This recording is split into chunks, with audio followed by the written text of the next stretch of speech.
आपके सामने लगातार वीडियो के ऊपर वीडियो लेकर आ रहे हैं। आप सभी का खुशी मंगल चाहते हैं। आपकी जिंदगी में जिंदगी बनना चाहिए, आपके जीवन में परमेश्वर का प्यार बढ़ना चाहिए।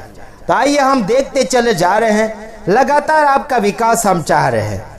तो आइए देखते हैं, आज संसार भर में झगड़े के ऊपर झगड़ा, मारपीट के ऊपर मारपीट है ना, और परमेश्वर को हासिल करने के लिए हर धर्म के लोग दौड़े चले जा रहे हैं, और ईसाई लोग भी दौड़े चले जा रहे हैं, और हिंदू लोग भी दौड़े चले जा रहे हैं, मुस्लिम लोग दौड़े चले जा रहे हैं। यानी कि अपने अपने हिसाब से अपने अपने परमेश्वर तक पहुंचने के लिए सबकी कोशिश अलग अलग रीति से है।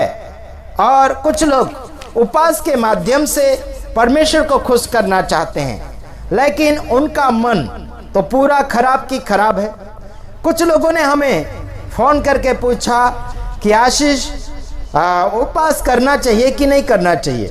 मैंने खुला उनको बताया, मैं तो उपवास करता नहीं, तो आपको कैसे मैं उसके बारे में बताऊं। और एक बात बताई कि प्रभु यीशु मसीह पेट में आता है या फिर आपके मन में आता है। पेट तो आप साफ कर रहे हैं, लेकिन मन तो गंदगी से भरा हुआ है।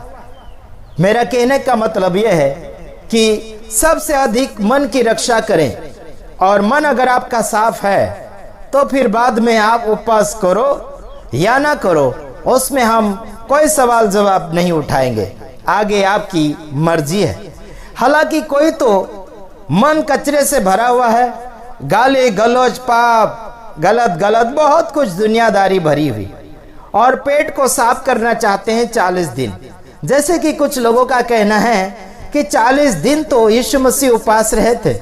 अगर आप कहते यीशु मसीह 40 दिन उपवास रहे थे, तो फिर क्या उन्होंने खाना खाया था, क्या पानी पिया था, कभी चाय पिया था, कभी किसी के साथ गप्पा सप्पा यानी कि बातचीत करने के लिए स्पेशल कोई जगह चुना था? नहीं। 3 बार बात हुई थी शैतान के साथ, है ना। रोटी बना दो करके शैतान ने बोला यीशु को, फिर ऊपर से नीचे कूदो बोला, एक बार दंडवत करो ऐसे बोला। तो ये 3 बातें हुई थी। उसके बाद में यीशु मसीह किसी से बात नहीं किया, परमेश्वर के साथ उसका रिश्ता था, और वो पवित्र आत्मा के द्वारा जंगल में था। मेरे भाइयों बहनों, शैतान उसकी परीक्षा लेते चला जा रहा था, लेकिन हर बात में यीशु मसीह अपने आप को विजेता महसूस किया, और विजय के रूप में अपने आप को वो समझता चला गया। यीशु मसीह कभी हार नहीं माने, लेकिन हर सवाल का जवाब यीशु ने वचन के द्वारा कहा शैतान को। तो आपको विशेष करके वचनों को याद रखते चले जाना है, और वचन को मानते चले जाना है। आप अगर वचन में नहीं है, आपका जीवन यानी कि आपका मन अगर साफ सुथरा नहीं है, तो आप हजारों उपवास रह लो, आपका कोई फायदा नहीं है। शैतान आपको अलग से फायदा देता चला जाएगा, और आपको लगेगा कि यीशु मसीह आपको देकर चला गया। ऐसा बिल्कुल नहीं है मेरे भाइयों बहनों। 40 दिन के उपवास में लोग चले गए हैं, लेकिन शाम को तो आराम से पेट दबा के खा लेंगे और रात को सो जाएंगे। मेरे कहने का मतलब है, अगर आप 40 दिन का या 3 दिन का उपवास कर रहे हैं, तो रात को भी और दिन को भी आप उपवास रहकर बता दो मुझे, फिर मुझे फोन करो। पानी नहीं चाहिए, उसमें चाय भी नहीं चाहिए। क्या इजाजत है क्या इसमें चाय पानी करने के लिए? बिल्कुल इजाजत नहीं है। कोई भी प्रकार का आप उपवास कर रहे हैं, तो हर प्रकार से आपकी गलतियां मैं सामने लाकर रख सकता हूँ। समझ में आ रहा कि नहीं आ रहा? कोई भी प्रकार का समझौता मुझे नहीं चाहिए, दुनियादारी का मिलावट करते हुए वचनों में बिल्कुल पसंद नहीं है। तो आइए हम और कुछ बातों को मद्देनजर रखते हुए आपके सामने कुछ बातों को लेकर आ रहे हैं। आइए देखते हैं। हाँ, फिलिप्पी 4 का 16 वचन आपके सामने मैं फरमाना चाहता हूं। फिलिप्पी 4 का 16 वचन आइए देख लेते हैं।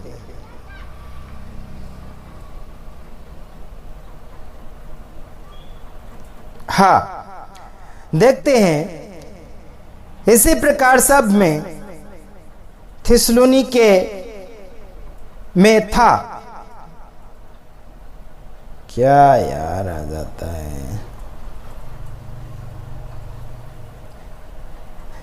फिलिपी फिलिपी फिलिपी 4 का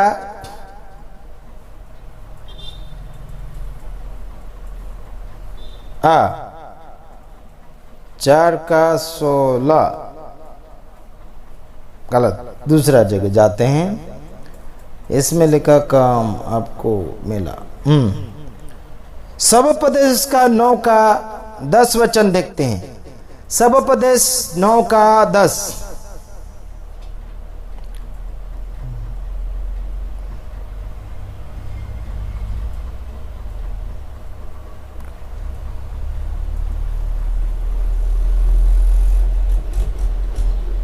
हाँ, तो आइए देखते हैं आपको और मुझे परमेश्वर ने जो काम सौंपे हैं।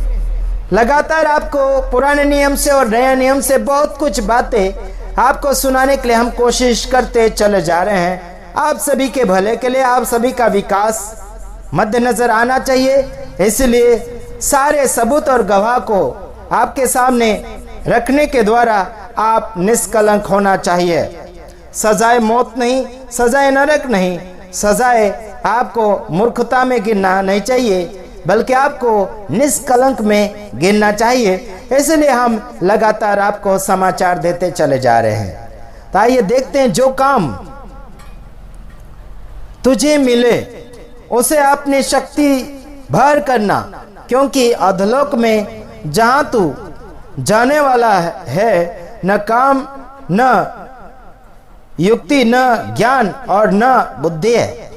मेरे भाइयों बहनों, यहां पर लिखा गया है जो काम आपको और मुझे मिले है ना, तो उसे क्या करना, जी भर के करना चाहिए। नहीं तो क्या मिले, यहां तो लिखा है अधोलोक लिखा है। अधोलोक मतलब आधा नरक। हाँ जी, गंदा काम करेगा तो उसी जगह जाएगा, अच्छा काम करेगा तो स्वर्ग लोक जाएगा। समझ में आ रहा कि नहीं आ रहा? यहाँ लिखा जो काम तुझे मिले उसे अपनी शक्ति भर करना। शक्ति भर मतलब थोड़ी शक्ति भर नहीं, जी भर के करना, पूरी शक्ति के साथ करना, आधा अधूरा नहीं करना। हाँ, क्योंकि अधोलोक में जहां तू जाने वाला है, हाँ, न काम, न युक्ति, न ज्ञान और न बुद्धि है। घमंडी व्यक्ति को भी ये बातें मैं बताना चाहता। ये वचन उस समय उन लोगों के लिए है, लेकिन आज मैं आप लोगों के लिए, मेरे लिए लागू करना चाहता हूं। मेरे भाइयों बहनों, जो भी काम आपको सौंपा जाता है उसे जी भर के करना, ठीक है। और बुद्धि वाले, ज्ञान वाले, इधर सुनो, अधोलोक में ना ही तो ज्ञान मिलेगा ना ही बुद्धि मिलेगी।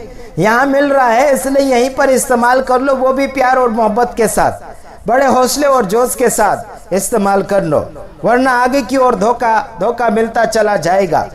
शैतान की जिंदगी आपके जीवन में अगर होगा तो आपको संवारना चाहिए, और अधोलोक के फाटकों से या फिर अधोलोक से आपको बचने के लिए मौका मिलता चला जाएगा। आपको सुखलोक या फिर अधोलोक तो एक समय जाना ही पड़ेगा, लेकिन आपको सावधानी रीति से अगर जीना है और अच्छे जगह आपको पहुंचना है, अधोलोक से बचना है, तो आपको क्या करना होगा मेरे भाइयों बहनों? क्या करना होगा आपको परमेश्वर के हुकूमत के अनुसार जीवन को जीना होगा और उसी के अनुसार आगे की ओर बढ़ते चले जाना होगा, क्योंकि आपका भला हम चाहते हैं। तो और आगे की ओर हम देखते हैं, दूसरा वचन में हम जा रहे हैं।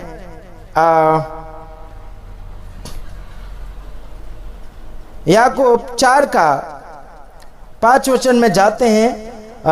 नया नियम के अंदर 4 का 5 वचन में हम आपको फरमाना चाहते हैं और आपका भला चाहते हैं, इसलिए यह सब कुछ हम मद्देनजर रखते हुए आपके सामने बड़ी मेहनत के साथ आते चले जाते हैं। क्या तुम यह समझते हो कि पवित्र शास्त्र व्यर्थ कहता है? जिस आत्मा को उसने हमारे भीतर बसाया है, क्या वह ऐसी लालसा करता है जिसका प्रतिफल डाह हो? मेरे भाइयों बहनों, परमेश्वर के वचन को या फिर उसके शास्त्र को आप व्यर्थ ना समझे। आपके अंदर जो है, जो आपके भीतर है, वो परमेश्वर का आत्मा है। और क्या वो ऐसी लालसा करता है क्या किसी से डाह करें? हाँ जी, किसी से नफरत करें और किसी से दूरी बना ले, ऐसा कभी भी परमेश्वर का आत्मा नहीं चाहता, बल्कि परमेश्वर का आत्मा मेल मिलाप की सेवकाई का रूप धारण लोगों को देता चला जा रहा है। बल्कि जो दुष्ट आत्मा और शैतानिक आदतों के साथ जीने के लिए वो आगे बढ़ रहे हैं, उन सभी की आदत वही होती है, ऊपर से दिखते कुछ है और अंदर से दिखते कुछ है, बोलते कुछ है और करते कुछ और है। तो मैं आपको कहना चाहता हूँ, चूना पोती जैसा आप ना रहें। जैसे कि घर को चूना लगा देते हैं या फिर कब्र को सफेद चूना लगा देते हैं, लेकिन अंदर तो गंदगी है, मुर्दा तो मुर्दा है। मेरे भाइयों बहनों, ऊपर से देखने की आवश्यकता नहीं, बल्कि आपको अंदरूनी भाग से सावधानी से संभालना होगा और उस पर ध्यान देना होगा। एक जगह लिखा है कि सबसे अधिक यानी कि मन की रक्षा करना चाहिए। आपका मन कहाँ मेरे भाइयों बहनों? आपकी दुनिया के ऊपर, आपके रंग रूप कपड़ों के ऊपर, धन दौलत के ऊपर, कहाँ पर है आपका मन? क्योंकि परमेश्वर का मन यानी कि परमेश्वर का आत्मा आपके अंदर बसा हुआ है। क्या वो डाहा चाहता? क्या वो झगड़ा चाहता? क्या वो बिछड़ाव चाहता? बिल्कुल नहीं। सबको एक साथ परमेश्वर करना चाहता है।